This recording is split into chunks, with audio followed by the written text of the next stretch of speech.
अबू बकर तो के ही मुबारक हुजे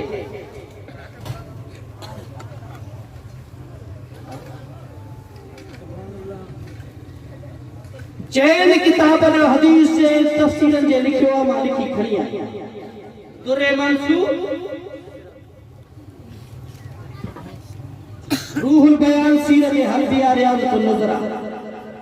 अबू बकर तोखे इया मुबारक हुजे जेको तोसा बुग़्ज़ रखंदो उहे जन्नत में न वेंदो चाहे 70 नबियन जेतरी इबादत करे घणा नबियन जेतरी ए उम्मती सजी दुनिया जा इंसान नबी जे बराबर नथा थी सके उन जो अमल नबी जे बराबर नथो थी सके पर मुझे सोने हबीब फरमायो अबू बकर तोखे मुबारक हुजे जेको तुजो मोहब्बत रखण वारो आ जन्नत में वेंदो तुजो बेअदब जन्नत में दाखिल थी सुभान अल्लाह सबको सुभान अल्लाह तई जे करे मां अर्ज कंदो अल्लाह जे वास्ते अली मुर्तजा जो शान तो सुन्नी जो ईमान चाहे असा सुनन जो ईमान हैदर इकरार जी तारीफ एतरी कंदा हो जो मुझे महबूब फरमायो ओ अली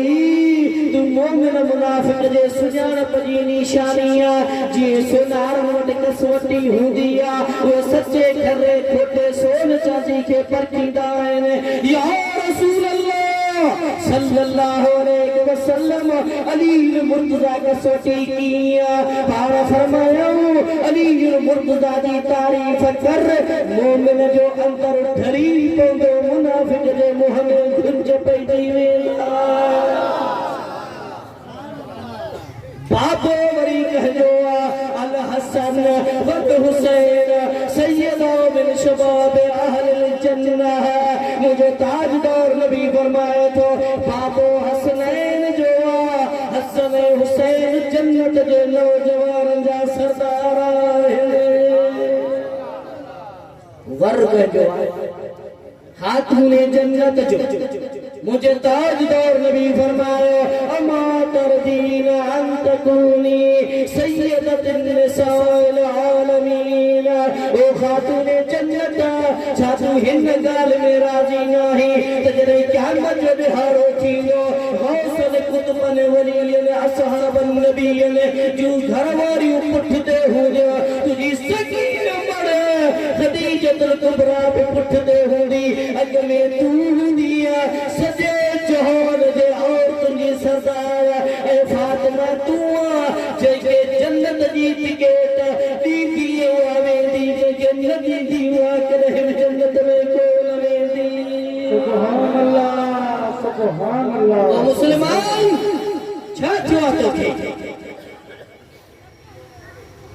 अहल बैत जी तारीफ में सुकून अचे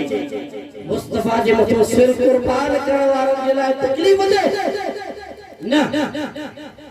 सब इज्जत अजमत वारा आहिनि अबू बकर सिद्दीक अजमत वारो उमर फारूक अजमत वारो उस्मान गनी अजमत वारो हैदर इकरार हसन करीमैन इज्जत वारा अब्दुल रहमान बिन औफ जुबैर बिन अवाम हजरत तलहा सईद बिन जैद साद बिन अबी वक्कास मुझे मुस्तफा उनके तवे थे तू जन्नतिया तू जन्नतिया तू जन्नतिया तू जन्नतिया जेके मुस्तफा चवे तो जीरे तू जन्नतिया तू गैर फिरा दे सामने पे सुभान अल्लाह अदब कयो फसाद इन मुल्क में न पखेड़ियो ये अमन जी धरती असा जे पाकिस्तान जो कानून आईन इन गाल जी इजाजत ही न थोड़े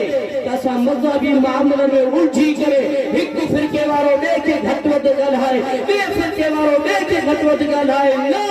सभी जो एक ॿिए सां एहतराम मोहब्बत वारो ताल्लुक हुजण घुर्जे जहां असां त हिन इलाइक़े जा पाण में अजीज़ो करीब आहियो खुदा जे वास्ते हिकु इल्म कोन्हे कदे पढ़िया कोन्हे मदरसो आहे कोन ॻाल्हि जे मुद्दे ते अची करे था बेअदबी कयो इहा ॻाल्हि क़बूल कॾहिं न करे का आराम सुकून जी जिंदगी गुजारे कंहिंजे शान में बेअदबी न करी कहिड़ो बि माण्हू मुंहिंजे भला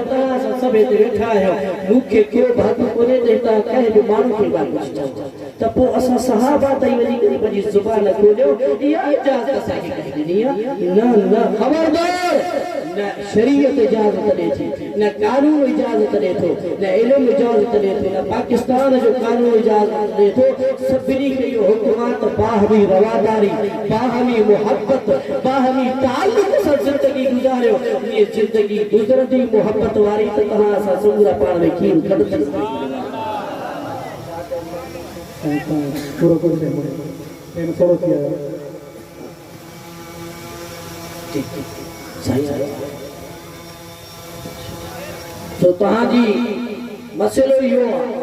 कि वॾो जलसो थियो आहे पर असां मोल में वाइज करण जे लाइ वक़्त ते न पहुची करे तव्हांजो नुक़सान कयो